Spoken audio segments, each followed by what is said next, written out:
A lot of us have that one product that is so reliable. We can always fall back on that one and it always makes us money, right?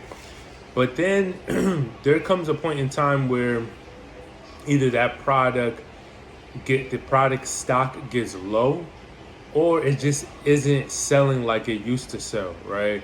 Now, I believe that every salesperson, right? If you're a true salesperson, that you're gonna know how to sell damn near anything, right? A true salesman knows their product. You're gonna find that customer that does need it, and you're gonna build up the value, right? Why do I say that? Because I've done that. I remember at one point in time we were going with, what was the money maker? The money maker not obviously was phones, right? We had phones were jumping, right? And then what do you do when somebody already has a new phone? Now you got to figure something else out to sell, right? It's another product to sell. Now I went from phones to, okay, you have a new phone. Did you get this accessory, right? Now, boom, you have the accessories. Now, what do you do if they already have the phone and the accessories? Let's figure out what else we can sell them. Insurance. Do they have the insurance? Okay, let's add the insurance on. Now, iPad. Do they have home internet? Things like that. That's how I thought, right? And there's a way to position your product to make it have more value, to give it more value, right? One thing that I used to do a lot, and I know my coworkers used to be like, damn, this dude, like, how you getting something off like damn near every go around? It's because I would build up the value, but I would also sell things as a bundle, right? So now this is a line that I would use. Somebody would come to me and they would already have new devices, new everything, right? And I would scan the account and I'd be like, so did they give you your tablet with your phone, like the phone bundle? They gave you the full bundle? And I'll be asking them, and the way I'm asking them is like, they got robbed. And they'd be like, no, they didn't. I'd be like, oh, okay, okay. Let me see something. And I would do it just like that. I'd be like, let me see something.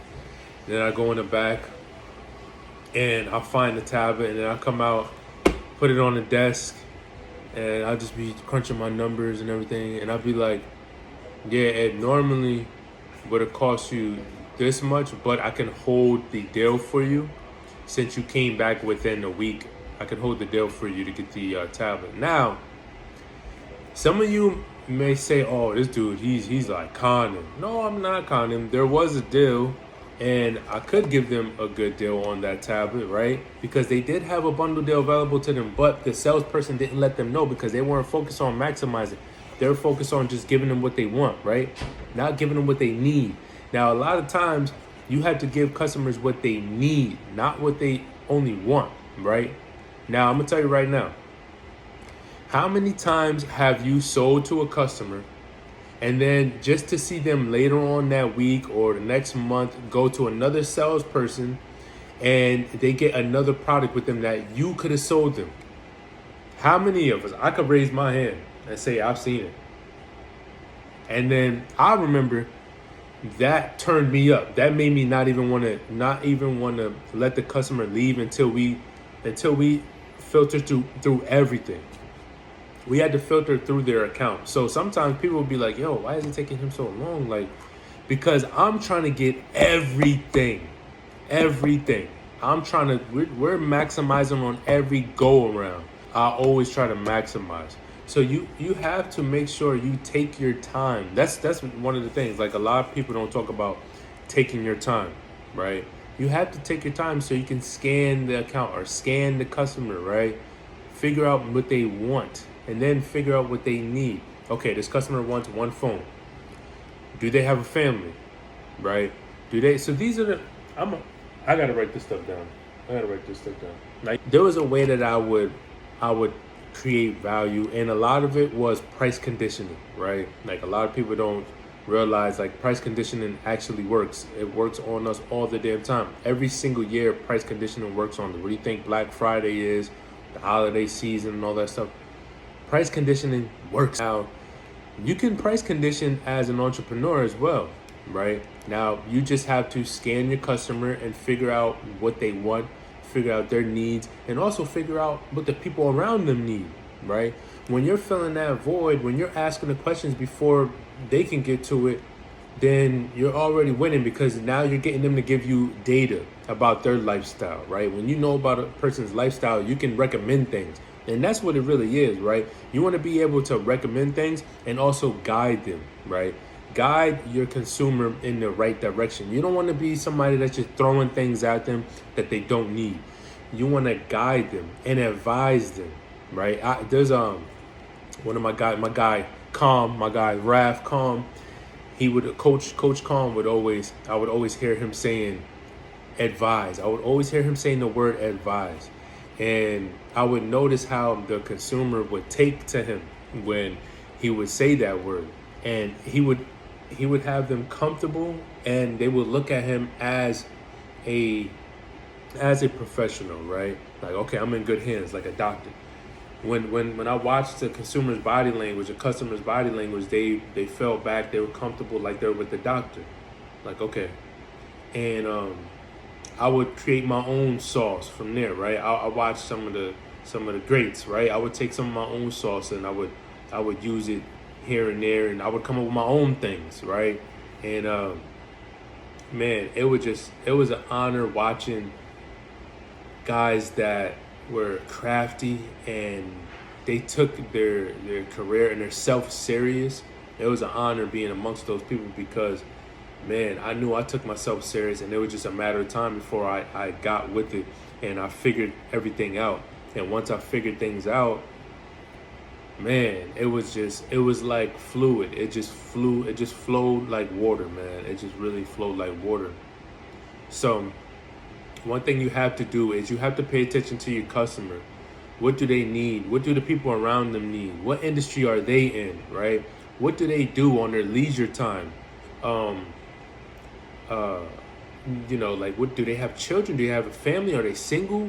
There's a lot of different things that you should be paying attention to as a business owner, as an entrepreneur, as a salesperson, right? Now, it's easier said than done.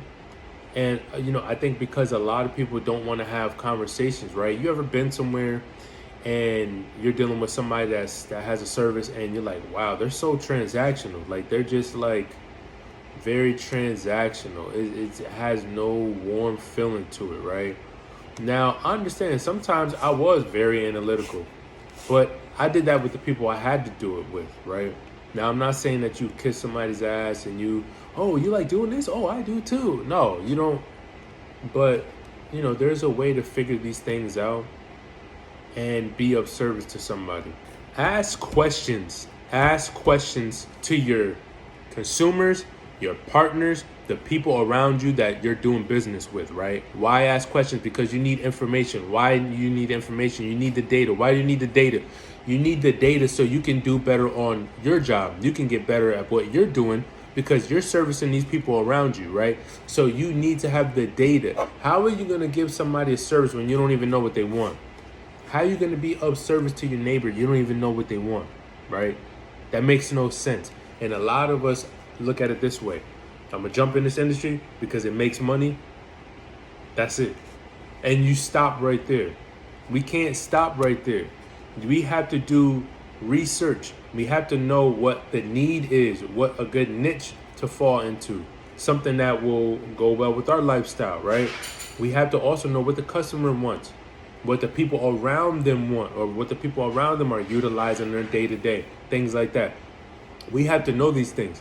If you don't know these things, then you get out of the industry that you're in, or at least try to figure this stuff out, because you're doing yourself a disservice and the people around you a disservice, right? Because now you're going to be somebody that's just saturating the market. You don't know what value your product has. You're just throwing it out there because of some old data that you got from somebody that just was there to give you some clickbait.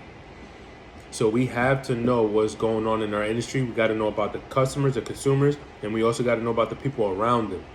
Stay tuned. Keep thriving.